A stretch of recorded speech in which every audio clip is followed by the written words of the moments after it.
hablar sobre qué ha pasado en México en relación a los aneurismas de aorta abdominal y las endoprótesis torácicas. La historia todos la conocemos y creo que es una historia ya muy repetida, pero siempre vale la pena acordarse y recordar el pasado para poder tener claro lo que está pasando en el presente y lo que va a seguir pasando seguramente. No podemos olvidar que por muchos años, porque no teníamos acceso a la información que el otro lado de la cortina de hierro, consideramos a nuestro conocido y apreciado doctor Juan Parodi como el parteaguas en relación al diseño de estas opciones terapéuticas en los aneurismas de aorta. Sin embargo, después nos enteramos que el doctor Bolodos también en una época no tan les decía que desde el punto de vista histórico no podemos olvidar al doctor Bolodos y al doctor Parodi como los precursores de estas ideas que de alguna manera revolucionaron el mundo y de alguna forma nos dieron a nosotros la posibilidad de poder trabajar hoy día de una manera mínimamente invasiva con esta patología específica que es el aneurisma de aorta abdominal y por supuesto que el aneurisma de aorta torácico. A manera de introducción, todos sabemos que los aneurismas de la aorta afectan alrededor del 2% de la población mundial. La mortalidad de un aneurisma que se rompe está entre el 80 y el 90%. La mortalidad de tratamiento electivo cuando se hace de forma programada de un aneurisma que no está roto va del 2 al 6%. Epidemiológicamente existen factores de riesgo por todos ustedes conocidos para verse asociados a la presencia de un aneurisma de aorta abdominal. Esto incluye de una manera muy importante, y lo recalco, muy importante, al tabaquismo, la edad arriba de los 60 años, el ser varón, una historia familiar ligada a herencia, y hoy día que sabemos a genes muy específicos, la hipertensión arterial también se asocia a la obesidad central y a la enfermedad pulmonar obstructiva crónica, dislipidemias, específicamente a la hipercolesterolemia, y la asociación también con enfermedad coronaria y enfermedad arterial periférica. Existen factores protectores para el desarrollo de un aneurisma que hoy día están cada vez más estudiados. Primero, el ser mujer, ya vamos a ver por qué. Las etnias afroamericanas, los pacientes con diabetes de alguna manera, y eso trata de explicar un poco lo que está pasando en México, que ya abordaremos más adelante en relación a la cantidad de aneurismas que tratamos y a la cantidad de aneurismas que operamos, el ser diabético. Y finalmente, hoy se ha probado que el ejercicio regular en los varones puede disminuir la posibilidad de ruptura de un aneurisma. En las mujeres, la prevalencia es mucho más baja que en los varones. En promedio va de 4 varones por una mujer a 6 varones por una mujer. Tiene un mayor riesgo de ruptura cuando se reserva el manejo quirúrgico, cuando aplicamos los diámetros que habitualmente conocemos de manera general a las mujeres, hay un riesgo mayor de ruptura, porque arriba de 5 centímetros para una mujer seguramente es un aneurisma que está poniendo mayor el riesgo de ruptura que en un varón. El promedio de diámetro de ruptura en las mujeres se establece 5.5 centímetros menos que en los varones, que es de o más bien es de 5 centímetros. ¿Qué otras cosas más hay de importancia en las mujeres? Bueno, existe una tendencia a disminuir la fuerza tensil de la pared aórtica más en las mujeres. De forma normal, el diámetro aórtico en las mujeres es menor que en el de nosotros, y las mujeres presentan un aneurisma de los mismos diámetros que el varón, pero curiosamente ellas lo van a presentar a mayor edad. Por otro lado, la mortalidad posterior a la reparación de un aneurisma en una mujer por vía endovascular es mayor que en los varones. Curiosamente, aún operada la paciente con una endoprótesis bien puesta, la mortalidad siempre va a ser un poco mayor en las mujeres que en los varones. Se ha descrito también en algunos artículos que los estrógenos se consideran un efecto protector en relación al desarrollo de aneurismas aórticos. La incidencia también de los aneurismas de aorta abdominal en las mujeres va a aumentar con la edad. Por lo tanto, las mujeres requieren incluirse en programas de vigilancia estrecha. De ahí que hay algunos protocolos, algunos estudios ya realizados, como es uno que ustedes seguramente conocen, que es el estudio denominado LUCY, donde se consideró los diámetros aórticos en las mujeres para ser corregidos en momentos más tempranos y con una prótesis de un menor perfil. Curiosamente, vean esta información que me pareció muy interesante. En Europa, los aneurismas de aorta abdominal afectan a 700,000 pacientes cada año. Y en Europa se diagnostican 220,000 nuevos casos por año. Esto es importante porque creo que no nos acercamos, por lo menos en América Latina, a esa cantidad de aneurismas que se ven, se diagnostican y se tratan en el viejo continente. En relación a la fisiopatología, existen múltiples componentes fisiopatológicos que se van a traslapar entre sí y que van a contribuir a la formación de los aneurismas. Como ustedes pueden ver en esta imagen publicada por la Clínica Mayo, hablan de la pérdida de las células musculares lisas, hablan de una lesión a la matriz celular de estas paredes aórticas, se refiere a una actividad incrementada de citoquinas y otras moléculas proinflamatorias, y finalmente una inflamación crónica de esa pared que acaba finalmente por hacer una degeneración aneurismática, y eso es lo que más se ha estudiado y en donde se han centrado los estudios al respecto. Vean ustedes qué interesante es la expresión de las enzimas en la pared aórtica, la matriz de las metaloproteinasas y los factores inhibidores tisulares de las mismas metaloproteinasas. Y vean cómo se expresan en esta gráfica donde se valoran pacientes normales y pacientes con aneurisma. Vean ustedes cómo las metaloproteinasas están mucho más elevadas en los pacientes que tienen un aneurisma. Y por otro lado, los factores inhibidores tisulares de esas metaloproteinasas están muy disminuidos en los pacientes que tienen un aneurisma. Entonces, este juego de enzimas proteolíticas en la pared de la aorta tiene un papel muy importante para la generación de un aneurisma. Por otro lado, vean ustedes lo que indica la sensibilidad aórtica en los aneurismas. Y vean ustedes cómo en individuos que tienen una aorta normal, la sensibilidad se mantiene, esto está medido evidentemente en milímetros de mercurio, y cómo se va perdiendo conforme va avanzando los diámetros aórtica. Por lo tanto, esto está relacionado en a mayor diámetro aórtico, menor posibilidad de distensibilidad de esa aorta, lo que la hace más susceptible para sufrir una ruptura. Y bueno, desde el punto de vista histopatológico, vean ustedes lo que generan esas enzimas sobre la pared aórtica. Pueden ver una aorta normal, engrosamiento o un grosor de esa pared aórtica normal contra una pared aórtica adelgazada, porque se va perdiendo la capa media de la misma a través de toda esa interacción enzimática que genera un proceso inflamatorio crónico y que es lo que de alguna manera va a favorecer una ruptura de esa aorta en algún momento determinado. Por otro lado, vean ustedes en esta imagen el promedio de crecimiento de los diferentes segmentos aórticos. Aquí les muestran la aorta descendente, la parte tóraco-abdominal y la parte del arco y de la aorta ascendente. Vean ustedes cómo en centímetros, en relación al crecimiento anual en centímetros por año, cómo las curvas se van dirigiendo evidentemente hacia arriba de una manera significativa, lo cual establece perfectamente la posibilidad de que a un mayor diámetro, un mayor tamaño del aneurisma, este crecimiento va relacionado directamente con el paso del tiempo. Además, vean ustedes cómo las complicaciones están asociadas precisamente a los aneurismas aórticos que están relacionados con el diámetro aórtico y el área de superficie corporal total. En esta imagen les muestro el tamaño de la aorta en centímetros contra la superficie corporal, y vean ustedes cómo a mayor superficie corporal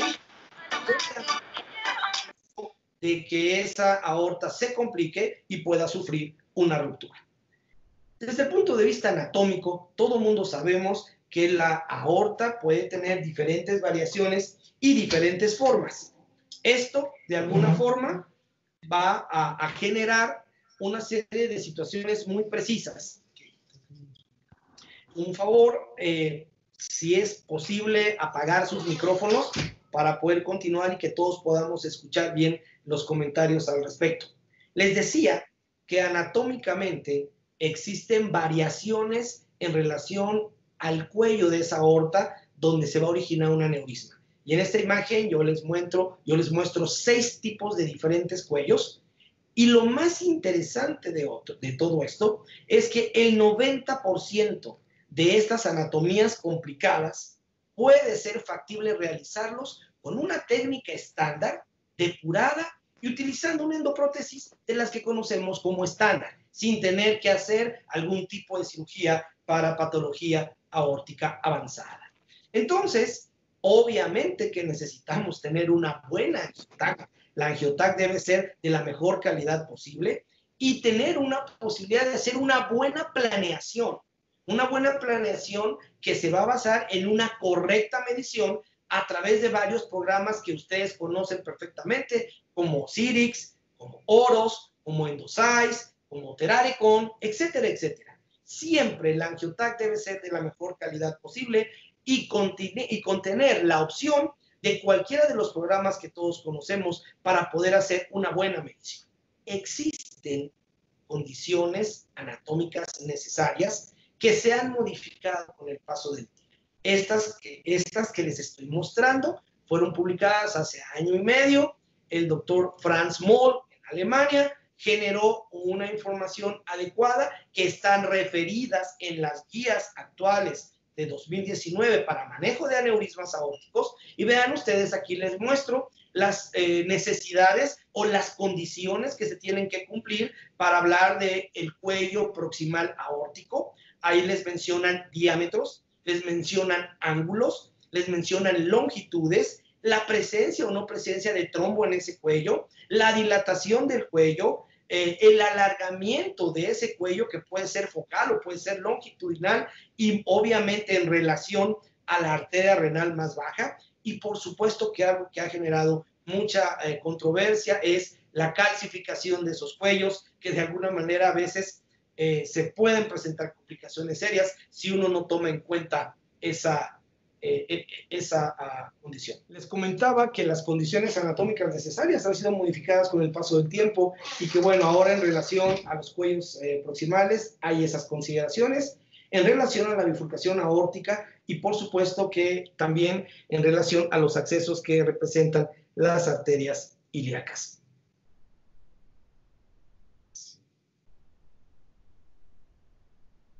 ¿Cuáles son las sugerencias para realizar las mediciones? Pues evidentemente que podemos resumirlas en una sola palabra: planear. Y bueno, algunos puntos importantes. A pesar de que suene lógico, hay que hacerlo uno mismo. Hay que comparar las medidas realizadas con tu socio, tus residentes, tu proveedor, pero nunca dejes la responsabilidad de planeación a alguien más. Punto número 2. A pesar también de que suene lógico, hay que aprender a valorar una adecuada escala de grises. Siempre hay que diferenciar entre el medio de contraste y el calcio para no confundirnos o no cometer errores cuando uno está tratando de establecer las mediciones adecuadas de esos aneurismas. Como punto número 3, a pesar de tener las reconstrucciones 3D, que es una maravilla, hay que dibujarlo. Siempre cuando uno dibuja las cosas, se le queda una imagen un poco más grabada de lo que vio, de lo que midió, de lo que hizo. Una imagen en la cual pueden plasmarse las principales medidas, nos va a dar una visión clara y nos va a ayudar en la planeación y sobre todo nos va a permitir saber qué endoprótesis es la más correcta para cada paciente. Punto número 4, no olvidar siempre medir en la línea central. Hay que seguir la trayectoria de la aorta lo más centrado posible, desdoblar si se puede y si el programa nos lo permite esa aorta para poder saber exactamente las longitudes, los sitios donde emergen las arterias principales y sobre todo para poder tener una idea clara de lo que queremos hacer y cómo lo vamos a hacer. Punto número 5, hay que valorar múltiples proyecciones en los diferentes ejes. Por la anatomía en ocasiones esto nos puede hacer dudar hasta dónde y qué longitud tiene el aneurisma. Por eso es importante el uso de las funciones de MPR o una reconstrucción multiplanar que nos permita establecer claramente todos estos criterios para poder observar de una manera milimétrica lo mejor posible este aneurisma y poder tomar las mejores decisiones. Entonces, la planeación es la planeación. Hay programas muy importantes, muy conocidos, que pueden facilitarles todo esto a ustedes y que puede ser de una manera más fácil, sencilla. También muchas veces la industria nos apoya con cursos específicos para poder mejorar las habilidades y conocer mejor estos programas que nos permitan tenerlos de utilidad. Hablemos de la prótesis abdominal. La prótesis abdominal de Cook, que todos conocen, se llama Zeniflex. Es una prótesis que ya tiene mucho tiempo en el mercado y que tiene algunas características muy importantes. Tiene diámetros que van desde 22 milímetros hasta 36 milímetros. Eso es importante cuando estamos midiendo por el asunto de aquello de la sobremedición. En los cuellos es importante conocer cuál es el diámetro que mejor se va a adaptar al aneurisma que queremos tratar. Las longitudes del cuerpo principal van desde 82 hasta 149 milímetros. Es una prótesis de acero inoxidable que está recubierta de poliéster. Tiene que ser colocada bajo una liberación precisa. Es resistente en gran parte a algunos acodamientos.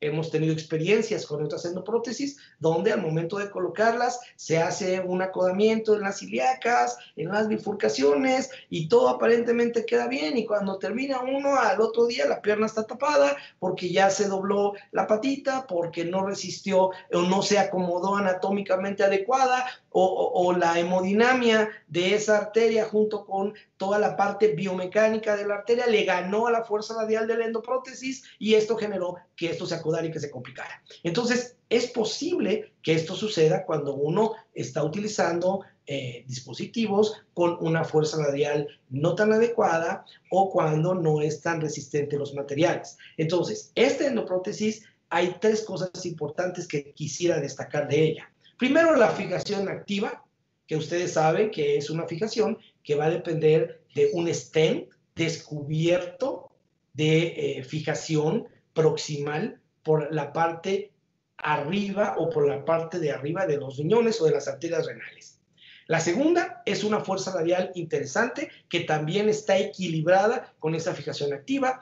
Y la tercera es una fuerza columnar en un sentido estricto vertical que le da a la prótesis una estabilidad bastante importante y ya veremos después por qué.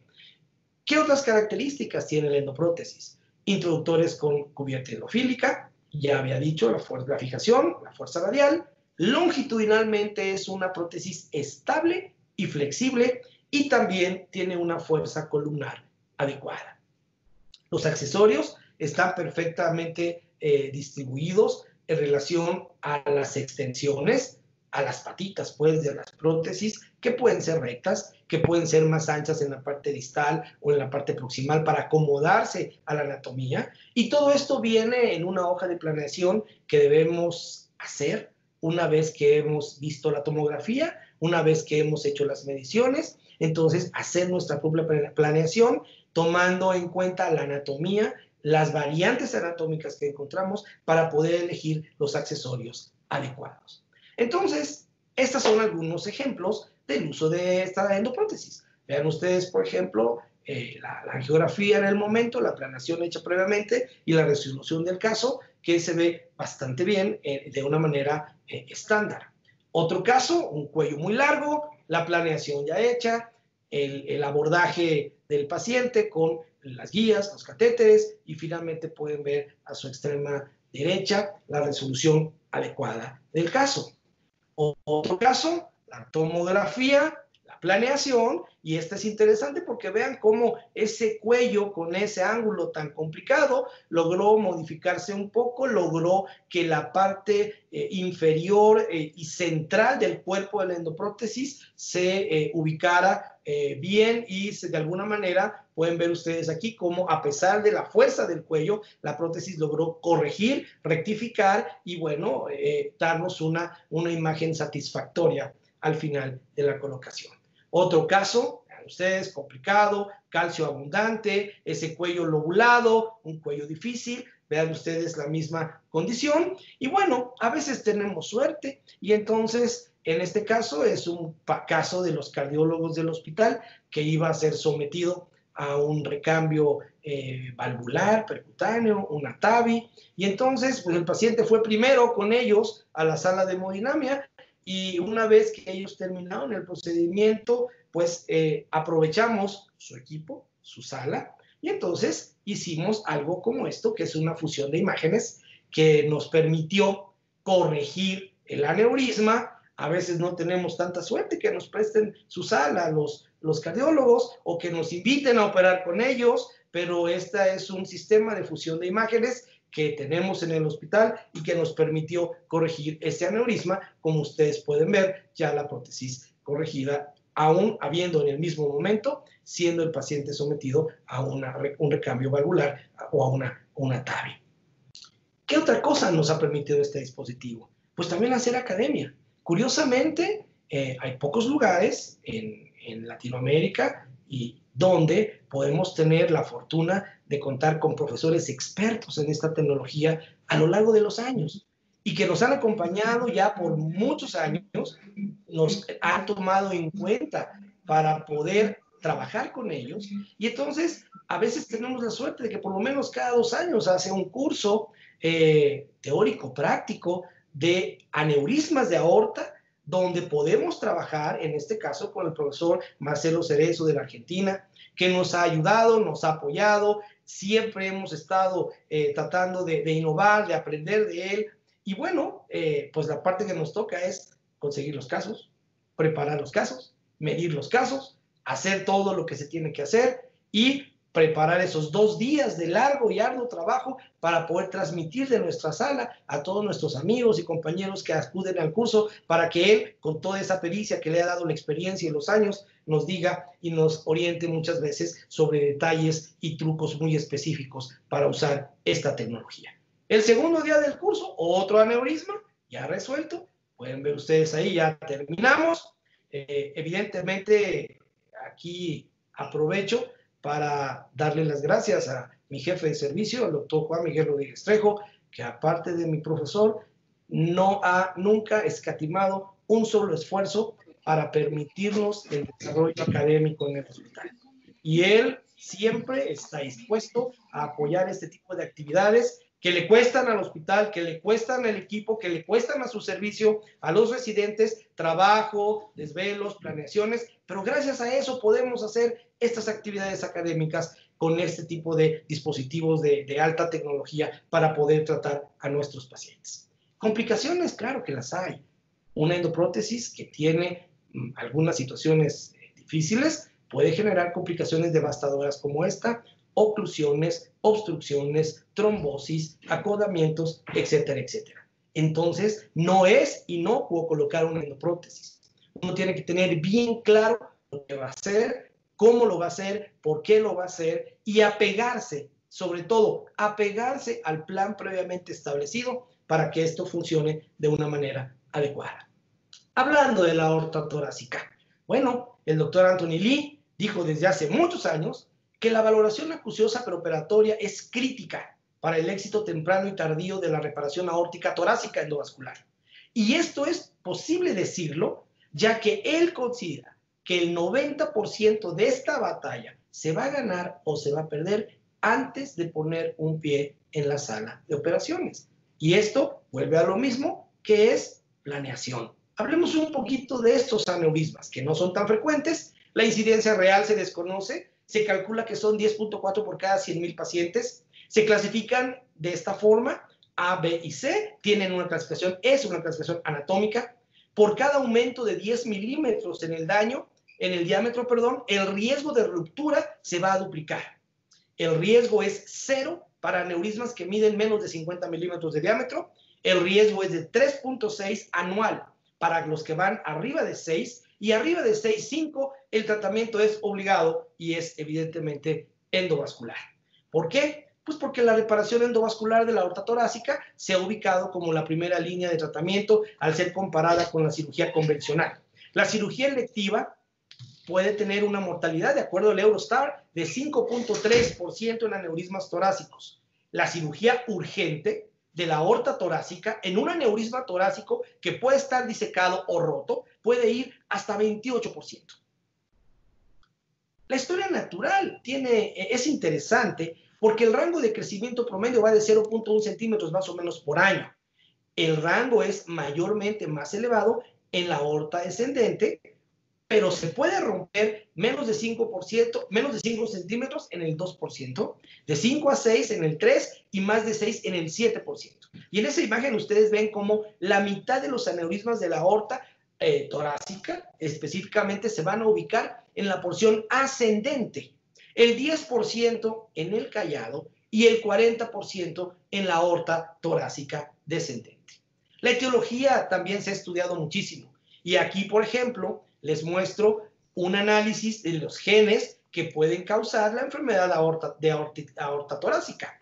Se ha dividido, por ejemplo, en síndrome de aorta torácica con aneurisma o disección y no un síndrome como tal, sino únicamente el aneurisma o la disección. Y ahí les muestro, por ejemplo, los genes que codifican para Marfan, para Ehlers-Danlos, para Loeys-Dietz, el síndrome de Loeys-Dietz, para otros.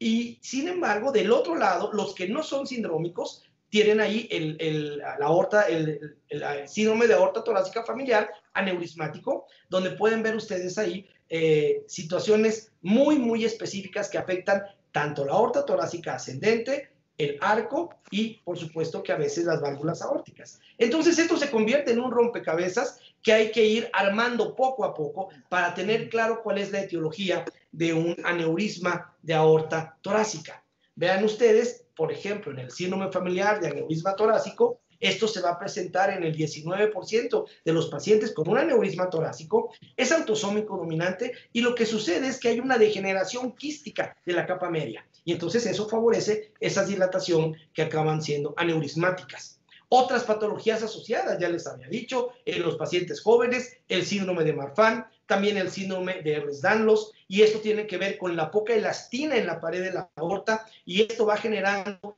rigidez y, por supuesto, que dilatación de la aorta. La prótesis Zenit alfa torácica para nosotros ha representado un verdadero parteaguas en muchas cosas y paso a explicarles por qué. Fue aprobada en el 2015 por la FDA, específicamente el 15 de septiembre, y es una endoprótesis muy interesante. La primera experiencia fue en el 2014, publicada en Italia con 22 pacientes, donde se hicieron procedimientos híbridos con extensión al arco aórtico y también a la aorta ascendente. 5 de estos 14 en ese momento ya pudieron ser percutáneos, una gran ventaja del uso de esta endoprótesis.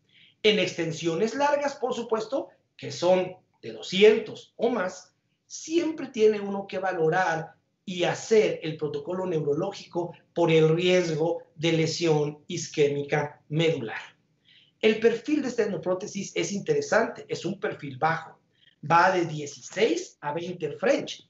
Y vean ustedes, lo más interesante son los diámetros, de 24 milímetros hasta 46 milímetros, que están disponibles en México, para esas aortas enormemente dilatadas, donde pensábamos que no había una endoprótesis capaz de cubrir esos diámetros. Bueno, esta endoprótesis, aparte de que tiene un perfil bajo, tiene diámetros que son muy buenos para poder cubrir las necesidades en relación a la anatomía y esos aneurismas complejos que a veces se nos presentan.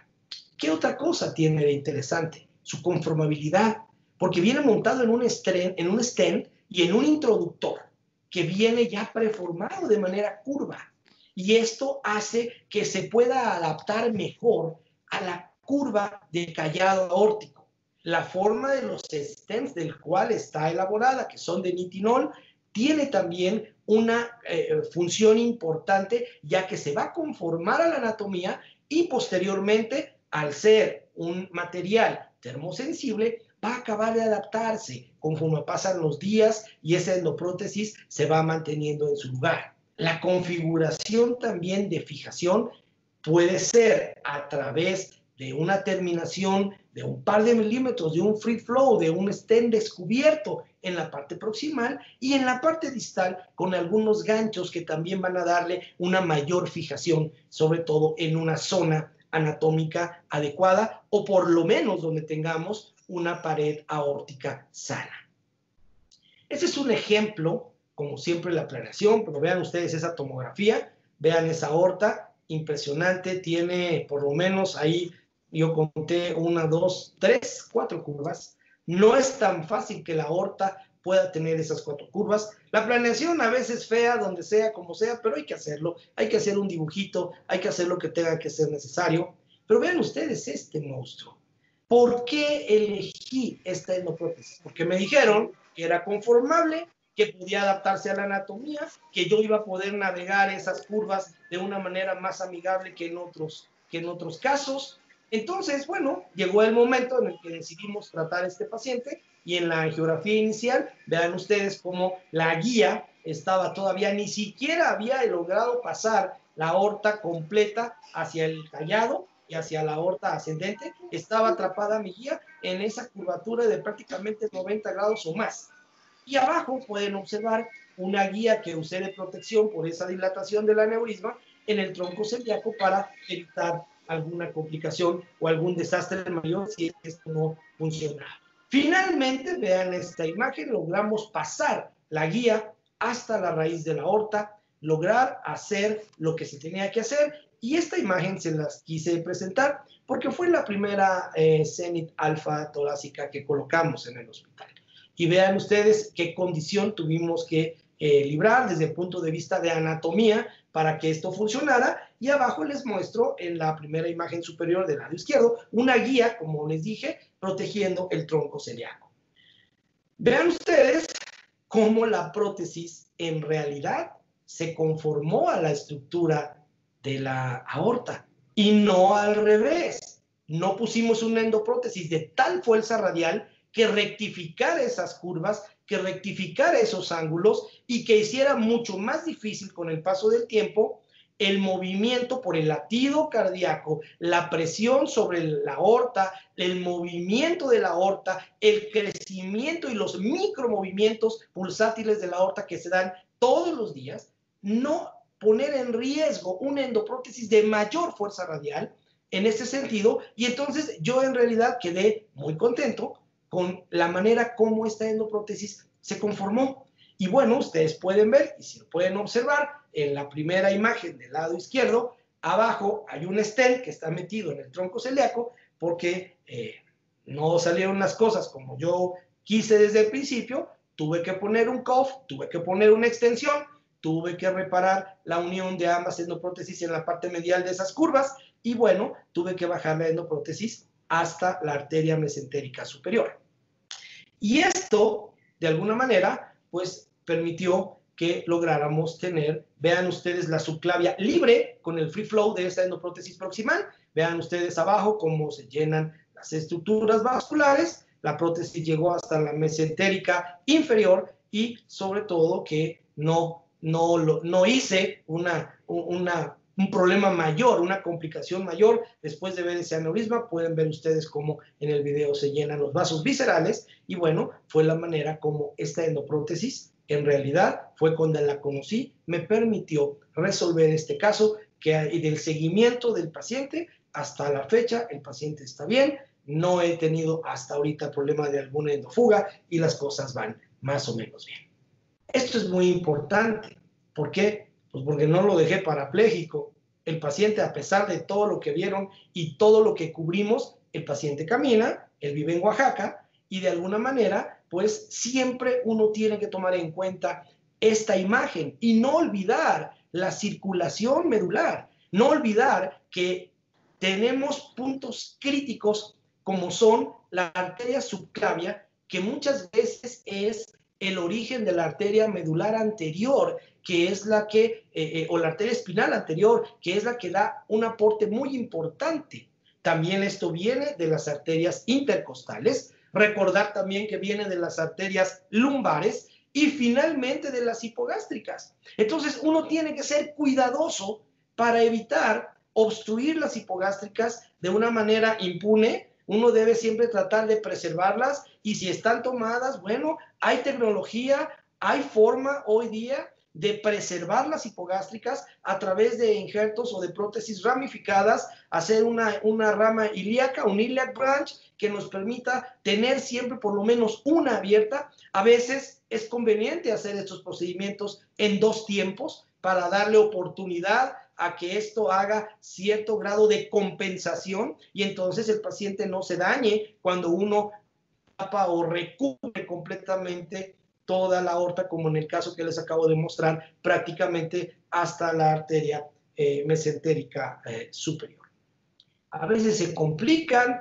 Esta es otra endoprótesis de otra marca, pero lo tomo como ejemplo para que vean cómo al momento de liberar esa aorta, esa endoprótesis no queda bien adosada a la pared aórtica y genera esos pequeños picos de pájaro, de loro, y esto hace que fugue, hace que migre, y las complicaciones van a presentarse tarde o temprano.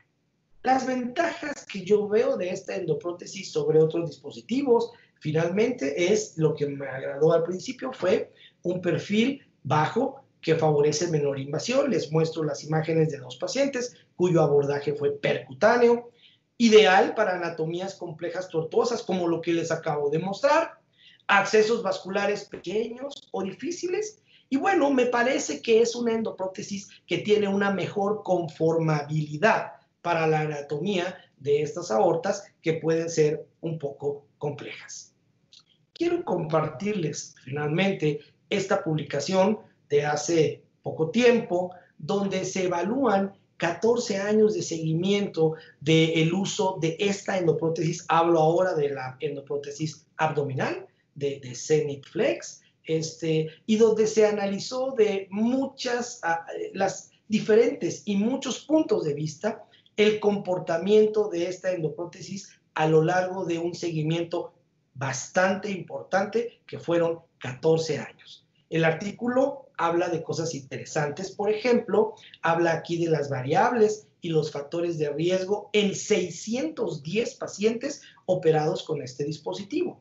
Y vean ustedes, en este cuadro pueden ver las comorbilidades de las que ya hablamos. Pueden ver ahí el promedio de tamaño de los diámetros de los aneurismas. Pueden ver también ahí el promedio de la medición de los cuellos proximales, y tanto en longitud como en diámetro. Y bueno, también algunos de ellos con un riesgo anestésico importante.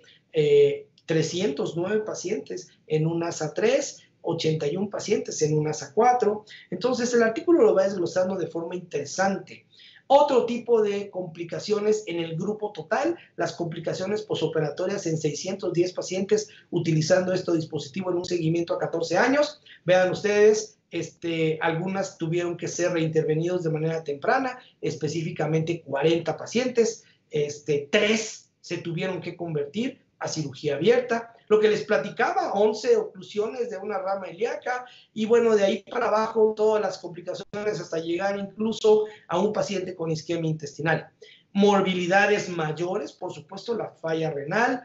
7 pacientes hicieron falla renal. Recordemos que el contraste no es inocuo. Recordemos siempre ahorrar hoy día con las formas tanto de nuevos contrastes como de técnicas que conocemos ya con mínimo contraste, ahorrar lo más que se pueda para evitar que el paciente haga falla renal y lo tengamos que meter a hemodiálisis, o el nefrólogo tenga que hacer algún otro tipo de cosas con ellos en el posoperatorio inmediato. Por supuesto que también hubo complicaciones cardíacas y pulmonares, y bueno, todo esto asociado a las complicaciones perioperatorias en el total de los pacientes. Por otro lado, también tuvieron un grupo de pacientes, específicamente 41 pacientes, donde el aneurisma creció, el saco creció. Esos pacientes tuvieron, en 14 años de seguimiento, 41 pacientes mostraron crecimiento del saco, y entonces reportan el manejo que hicieron con esos pacientes. Se reintervinieron 10 por endofugas tipo 1 o tipo 3. La tipo 1 habitualmente es porque la aorta crece un poquito o porque migra la endoprótesis, etcétera, etcétera. Entonces, 10 pacientes pudieron ser tipo 1 o tipo 3. La tipo 2, endofuga, fueron 12. Todos sabemos que es compleja, que a veces puede cerrar sola, pero a veces requiere de otras técnicas avanzadas para poderse meter ese saco, para poder embolizar las arterias. Pueden ser lumbares, pueden ser mesentérica inferior, pueden ser ramas de cualquiera de estas, de las mismas hipogástricas, que puedan seguir alimentando el saco y esto favorecer una endofuga tipo 2. Se convirtieron 6 pacientes en este lapso de tiempo por endofugas tipo 1 y 3, y por endofugas tipo 2. Todos conocemos el concepto de endotensión, pues ellos le tuvieron miedo, seguramente el aneurisma creció y lo abrieron. Y hubo 13 pacientes en este artículo que no requirieron tratamiento, que se observaron a pesar de tener endofugas tipo 1 y 3, a pesar de tener endofugas tipo 2 y a pesar de tener endotensión. De estos pacientes, 91 de estos 610 ameritaron reintervenciones y esto total es lo que les muestro aquí, básicamente por las mismas causas que ya les comenté. Pero lo más interesante esto es que tienen una sobrevida baja a los 14 años por factores de riesgo de tipo cardiovascular. Es decir, después de 14 años de seguimiento, la sobrevida de los pacientes no rebasó el 25 o 30%. ¿Y por qué? Bueno, los pacientes se mueren por complicaciones cardiovasculares. Y esto es una cosa importante que hay que considerar porque tal vez la modificación de los factores de riesgo cardiovascular en el seguimiento de los pacientes que operamos de un aneurisma de aorta abdominal y que requieren control posterior sea la clave para mejorar la sobrevida, que aquí en este reporte después de 14 años no fue una sobrevida muy buena, puesto que los pacientes que fallecieron todos asociados a patología cardiovascular. El estudio se refiere y se define, en resumen, de esta manera. A los 10 años, 610 pacientes estaban libres de ruptura del aneurisma y de muertes relacionadas con el aneurisma. El único dispositivo, y eso creo que es una cosa importante, que sigue en uso desde 1997, sin mayores modificaciones estructurales, es esta endoprótesis. Todo el mundo sabemos y nos ha tocado, y yo he tenido que trabajar y he puesto otro tipo de endoprótesis nuevas, modernas, de perfiles bajos, de materiales distintos, pero en realidad la única endoprótesis que ha tenido en el mercado y en el tiempo esta durabilidad es esta. Entonces es importante tomar en cuenta eso cuando uno decide qué endoprótesis va a usar para el paciente. Por otro lado, todo el mundo sabemos que la evolución de los dispositivos sigue y los seguimientos a largo plazo no son muchos. Las nuevas generaciones de endoprótesis todavía no han demostrado la eficacia y la durabilidad en un largo periodo porque han cambiado significativamente en su estructura y en sus formas propias. Es muy diferente también evaluar un dispositivo sometido a los cambios que se pretendan in vivo que en un dispositivo que se tiene sometido in vitro a todas esas variables hemodinámicas, de resistencia, de fuerza, de tensión, etcétera, etcétera. Pero lo más importante que el mismo artículo resume es tener en cuenta los criterios adecuados de inclusión y de exclusión para tener un buen resultado. Es decir, evaluar y elegir correctamente al paciente para poder tener un buen resultado. A los 5 años, el artículo dice que no tuvieron endofugas proximales, sobre todo tipo 1, 3 o 4. El 75.7% de los pacientes que evaluaron en este seguimiento tuvo contracción del saco. El 95.7% no se observó crecimiento de aneurismas, no migraron, en teoría, si tomamos en cuenta como migración un movimiento de la endoprótesis arriba de 10 milímetros. La actualización clínica de Zenith Flex en el 2012 incluyó 351 pacientes más en el estudio que se realizó en los Estados Unidos. A los 14 años, el 98.1% estaba libre de ruptura, casi el 70% no había tenido reintervención o conversión, el 74% estaba libre del crecimiento del saco y, repito, se murieron por factores asociados a la patología cardiovascular. Y al momento de publicación de este artículo, que es prácticamente hace 3 años y fracción, ya se habían implantado más de 100,000 dispositivos de estos en todo el mundo. Sin embargo, 2019, yo creo que esto no es historia aún. Aquí en esta imagen les resumo mi experiencia en cirugía abierta del año pasado. Solamente operamos 3 pacientes con cirugía abierta. Solamente 3. Pero lo que está pasando hoy día, todas estas situaciones que van a venir y que nos van a requerir modificar nuestra práctica por esto del COVID, por esta situación de nuevas valoraciones, de nuevos protocolos preoperatorios en pacientes con cirugía cardíaca y cirugía no cardíaca y todas estas cosas que están cambiando, seguramente nos van a generar un problema importante y yo no dudo que en algún momento tengamos nuevamente que volver a hacer esto, que en lo personal a mí me gusta mucho. Yo le agradezco a mi jefe porque gracias a él aprendimos a hacer esta cirugía con resultados muy parecidos a la terapia endovascular. Del 2016 al 2020, a enero del 2020, he tratado 31 pacientes con estos 2 dispositivos, tanto el torácico como el abdominal. No es nada parecido a los 610 pacientes en 14 años, pero creo que la experiencia ha sido buena. Creo que la experiencia ha sido satisfactoria, sobre todo para los pacientes. Y sobre todo que en un hospital como el 20 de noviembre, pues podemos tener un seguimiento más o menos, digamos, decente de los pacientes. Y entonces esto nos da cierta tranquilidad para seguir trabajando con estos dispositivos. Quiero mencionarles 2 cosas. Y si lo vieron aquí, no lo vieron. Pero estos son datos proporcionados por la industria. 2019, vean ustedes el número final del total a la extrema derecha, 523 endoprótesis en México.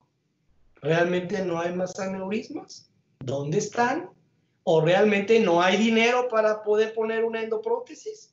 ¿O realmente la otra pandemia que vivimos, que se llama diabetes mellitus, está haciendo su función y no estamos teniendo una prevalencia como tienen otros lugares u otros países? Vean ustedes, si lo ven, tampoco lo vieron, esto es datos de la industria. Vean ustedes por marcas las abdominales, las torácicas. Vean ustedes que no hay una razón específica por la cual yo esté hablando de esta endoprótesis en este momento, sino nada más la razón académica y científica, médica, que ha manejado mi práctica propia, tanto institucional como privada, desde hace muchos años ya. Y los resultados, yo considero, por lo menos en lo poco que yo he podido hacer en todos estos años, satisfactorios. Y bueno, esta es otra imagen, es más que clara. El año pasado, estas endoprótesis se colocaron en el hospital en número de 12, en otro hospital grandotote, más grandotote que el nuestro, 9, y en un hospital privado también de 3 letras muy famoso, 6. Si ustedes se dan cuenta, no son muchas. Esto es una situación que nos permite analizar el por qué está sucediendo esto. Yo lo atribuyo, en el caso de mi hospital, como les dije anteriormente, al apoyo que he tenido de mi jefe de servicio, al apoyo que he tenido de mis compañeros de trabajo, al apoyo que he tenido de los residentes, a quienes de manera pública va un agradecimiento de mi parte eterno por todo lo que me han permitido aprender de ellos, compartir con ellos, complicar con ellos y además, cuando es necesario, solucionar con ellos. Este cuadro es viejito, pero creo que todavía puede ser útil de alguna manera. Aquellos pacientes que tienen una buena anatomía, pues uno puede darles la preferencia del tratamiento. Aquellos que tienen mala anatomía tendrán que llevarse todavía a la cirugía abierta. Y hay algunos que tendrán que ir a manejo médico a pesar de que tengamos unas ganas terribles de operarlos. De manera esquemática les muestro este video. Ese es el aneurisma. Vean la endoprótesis hacia arriba. Esta endoprótesis es delicada porque tiene muchos pasos, no es fácil colocarla. Es una endoprótesis que va a tener una liberación manual controlada. Depende mucho de la mano, de los ojos y de lo que está rodeando al cirujano cuando la está poniendo. Tenemos que aprender a evaluar muchas veces marcas anatómicas. Ustedes pueden ver en la parte proximal de esta imagen todos esos puntos que representan el stent libre, el stent abierto de fijación activa, que es el que debe quedar por arriba de nuestras arterias renales. Inmediatamente abajo ven donde terminan esos puntos, el inicio de la prótesis ya recubierta. Nuestros ojos deben ser perfectamente claros para ver esas marcas proximales, esa marca donde empieza el recubrimiento de tela de la prótesis y esa marquita pequeñita que está por acá, esta, que es la que nos marca cómo va a abrir la pata contralateral.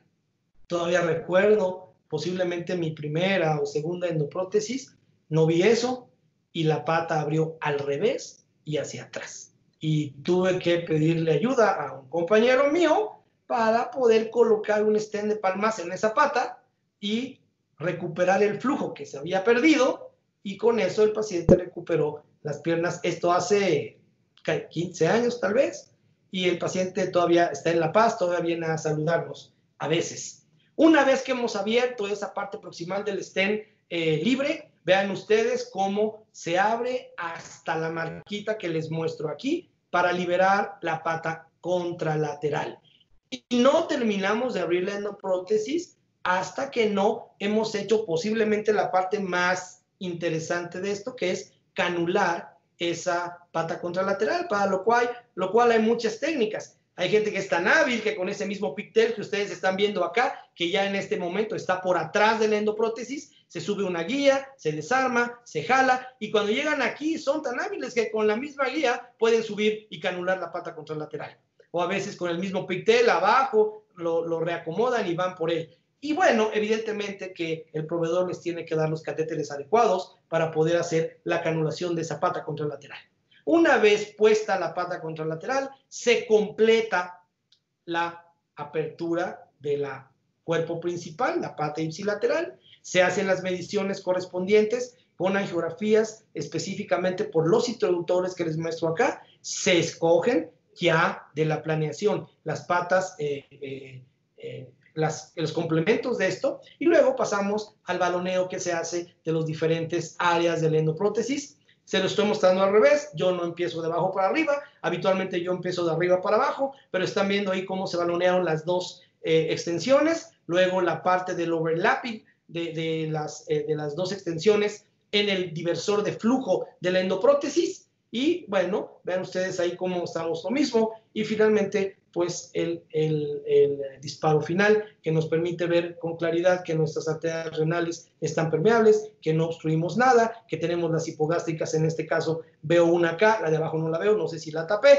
o está más abajo, seguramente la tapé y dejé únicamente una hipogástrica abierta. Vean ustedes la anatomía tortuosa de estas arterias, y bueno, finalmente esto es lo que hacemos en una forma rápida, el resumen de cómo se libera esta endoprótesis. Yo creo que después de analizar todo esto que hemos platicado, no quiero convencerlos de usar esta, usen la que quieran. Lo que sí quiero que todos recordemos es que para poder hacer esto se requiere planeación, se requiere tiempo, se requiere cuidado, se requieren muchas cosas que todos ustedes seguramente las tienen y que todos ustedes son capaces de reproducir en sus lugares de origen. Ese es el video final de cómo debe quedar. Ahí se tardaron un poquito en aspirar esto, pero bueno, la realidad es que me pusieron el letrero de Q, no decía Q cuando empecé a operar, pero esto es lo que con mucho gusto, con mucho afecto les comparto esta tarde. Muchas gracias a todos por su atención y una disculpa por las cosas técnicas que han estado pasando. Mauricio, por favor. Doctor, muchísimas gracias. Excelente presentación. De verdad, agradecemos todo lo que nos compartes. Es de mucho valor y bueno, gracias por compartir con nosotros tu experiencia a través de todos estos años. No sé si alguien tenga alguna pregunta, sea tan amable de escribirla en el chat o de abrir su micrófono y el doctor Neftalí con gusto las irá respondiendo, por favor. Les recuerdo que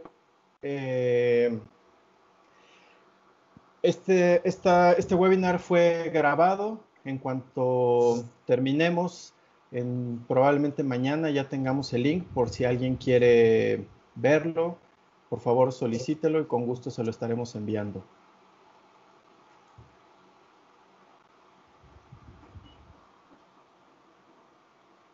Hola, buenas tardes, doctor Neftalí, un gusto. Yo creo que no se acuerda de mí, yo soy de acá de Ciudad Obregón, Sonora. Soy el doctor Luis Armando Villeda. Yo soy radiólogo vascular intervencionista y me ha tocado trabajar con endoprótesis aórticas con un grupo médico prácticamente como equipo. Está dentro de un cirujano vascular. Estamos, pues, a veces está un cardiólogo con nosotros, pero por lo regular estamos él y yo. A las endoprótesis, vi un dato que se mencionó sobre el número que llevamos en México. Y en México sabemos que lo difícil de nosotros es reportar los números de los procedimientos que realizamos en las endoprótesis aórticas. Sabemos, por ejemplo, en Guadalajara que también realizan procedimientos en el Centro Médico Nacional de Occidente, y en Obregón hemos tenido la fortuna de tratar básicamente en promedio de 12 a 15 endoprótesis aórticas de todos los niveles, ya sea torácicos o abdominales. Todo esto, pues, sí es difícil en las instituciones gestionar la parte de lo que es el material, pero sí nos han apoyado bastante por los servicios integrales que nosotros tenemos acá. Yo creo que nos hace falta también, ahora sí, concientizar a los médicos de primer contacto, los de urgencias, como para detectar pues todo este tipo de aneurismas, porque sí hay. Más o menos en promedio acá en Sonora registramos más o menos como 24 a 30 pacientes con aneurismas aórticos abdominales. Ese es el promedio. Muchos se operan. Acá todavía la cirugía está a cargo del doctor César Mendivi. Es el arqueólogo que tenemos acá, y dentro del equipo es quien realiza mayormente esto, por la falta de material. Dentro de las cosas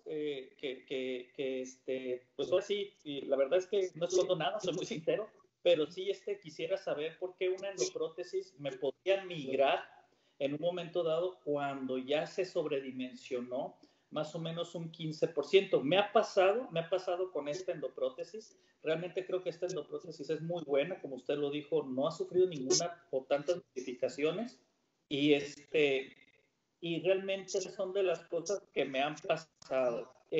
No sé si tenga algún comentario sobre esto, cuál podría ser mi error y ser un poquito más específico en ese tipo de mediciones. Gracias, doctor, por su comentario, primero. Segundo, le comento, los datos que les presenté no son datos que vengan de nosotros. Es decir, esos registros que yo les presenté son registros de la industria. Entonces, yo creo que, salvo que alguien diga que vende más o menos que otros de nuestros proveedores a nivel nacional, pues son datos de ellos. Entonces, yo creo que hay muchos más aneurismas. Yo creo que estamos operando también un montón abierto, seguramente, en todos lados, pero estamos hablando prácticamente nada más de las endoprótesis que la industria nos da, nos vende. Entonces, son datos duros de ellos, no son datos nuestros. No es un registro que venga de algún hospital privado o público específicamente, sino son datos de las endoprótesis que la industria nos proporciona para trabajar. En segundo lugar, la migración es un fenómeno extremadamente interesante y tiene que ver mucho con hemodinamia. Primero, la realidad es que cualquier endoprótesis, la que sea, fijación activa o fijación pasiva, tiene que ver básicamente en algunos casos con fuerza radial y en otros casos tiene que ver con la fijación que se establece a través de algunas estructuras que nos permiten fijar la pared aórtica. esto se ve sometido a una fuerza pulsátil continua que de alguna manera va debilitando, va haciendo que el material de la misma endoprótesis vaya perdiendo fuerza. Y entonces está perfectamente establecido que esos materiales, con el paso del tiempo, van a cansarse, van a moverse, no tal vez a fracturarse, pero sí a elongarse o sí a moverse. Y el factor más importante de todos, independientemente de esa fuerza pulsátil que genera nuestro corazón directo sobre la aorta, pues es que la aorta es la única estructura de nuestro cuerpo que se ha demostrado que sigue creciendo hasta los 80 años. Entonces, no hay ninguna endoprótesis que no migre.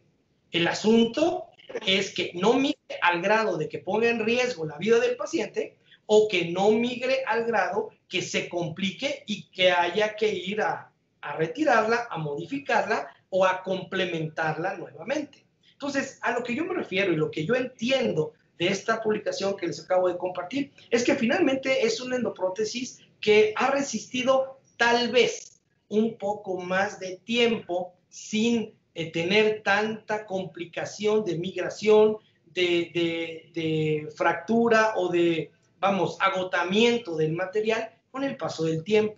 Seguramente las que tenemos hoy, cuando lleguen a tener 15 años en el mercado y no haya estos índices de migración, pues de alguna manera seguramente que van a superar mucho unas a otras. Pero en este momento no hay una que tenga tanto tiempo. Por eso me llamó la atención el artículo y por eso quise compartírselos. Ok. En base a su experiencia, doctor, combinar, por ejemplo, la endoprótesis que se estaba platicando ahorita, que es la de Q, con otro tipo de endoprótesis, ¿puede haber algunas complicaciones agregadas a ello o realmente es válido? Desde mi punto de vista personal, yo prefiero no combinar materiales. Lo he hecho en alguna ocasión, he tenido que poner un COF de otra casa comercial en una endoprótesis de otra casa comercial que me migró, que tenía una endofuga terrible, etcétera, etcétera. La única forma como yo veo que esto puede combinarse es cuando hacemos cirugía aórtica avanzada. ¿Por qué? Porque al hacer un fenestrado, entonces al hacer un ramificado, al hacer una cosa de estas, usamos stents que no son de Cook. Tenemos desde los B-Graph, antes teníamos los Advanta B12, en algún tiempo usamos los Bioban de Gore, hoy día en Estados Unidos está usando el BBX, en fin, esa es la única combinación que es realmente como complemento de una endoprótesis de esta naturaleza. Pero usar una pata de una para cerrar otra, o para cubrir algo, o para complementar, solamente que sea urgencia y que no tengamos lo adecuado. Yo creo que cada endoprótesis tiene un portafolio suficientemente amplio como para permitirnos las opciones que nos dejen corregir nuestras complicaciones o nuestras situaciones muy propias. En casos extremos, no vería por qué no hacerlo, pero no es lo que yo de una manera primaria haría. Doctor, estaba viendo que el webinar era relacionado a la aorta torácica. Una de las preguntas que tenían, pues hay dos preguntas que tengo en mente. Una, algunas veces hemos tratado de hacer procedimientos fuera de lo que realmente indica el sí liberar una endoprótesis, como incluso hasta perforar la percutánea y todo ese tipo de cosas, ¿no? Le platico de un caso personal que tuve de un paciente con una disección aórtica nivel K3, que comprometía la subclavia. En cierta forma, el plan con él era colocar una endoprótesis tapando la subclavia y mediante una aguja catéter perforar la endoprótesis para colocar un BBX como tal, hacer ese tipo de procedimiento. Muchas veces los proveedores te presionan para que puedas hacer y que no pasa nada o alguna cosa de ese sentido. Pero en algunas veces, en una endoprótesis de aorta abdominal, me tocó que la malla se rasgó completamente. Yo no sé si en algún momento ustedes han hecho ese tipo de procedimiento y si alguna vez se ha rasgado esa malla o ha persistido algún tipo de endofuga.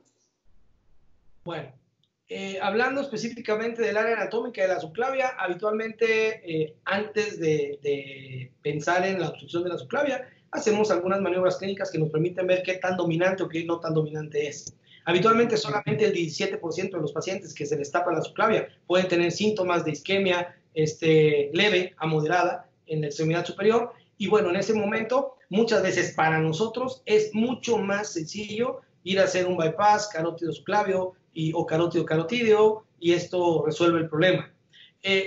Cuando no tienes la opción de hacer cirugía, no lo hemos intentado de una manera deliberada, pero sí hay algunos reportes donde se puede poner, no necesariamente a romper la tela, la malla de la endoprótesis. ¿Por qué? Porque, bueno, eso podría considerarte o podría traerte el riesgo de una endofuga grave y de una situación muy seria, pero sí colocar a lo mejor algunos stents en paralelo que pueden venir de la subclavia o de las mismas carótidas. Incluso hay reportes y hay compañeros míos que han abordado las carótidas de manera directa, se han bajado los stents de las carótidas o de la subclavia hacia adentro. Una vez colocado el stent, se libera la endoprótesis que previamente está colocada en el callado o en la aorta torácica, en el callado y en la descendente, y con esto se logra mantener la permeabilidad. Existen ya otros tipos de endoprótesis que ya vienen fenestradas específicamente para subclavia y para carótida o incluso para tronco. Entonces yo creo que es dependiendo de la situación. Yo sí vería un poquito complicado perforar la endoprótesis y después subir un stent ahí, porque no va a garantizar realmente. Perfecto. Pues si no hay alguna otra duda, salvo que alguien... Gracias, doctor. Muchas gracias por sus comentarios. Tomamos en cuenta y muchas gracias.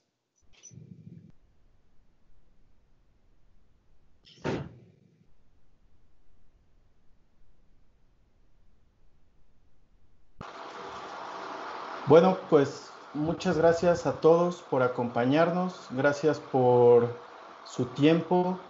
Bueno, les recuerdo que en cuanto tengamos el link con la charla, con gusto se los podemos compartir.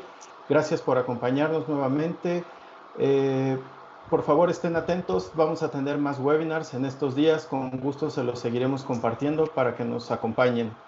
Y pues bueno, gracias a todos, hasta luego, buenas noches. Doctor Neftalí, muchas gracias.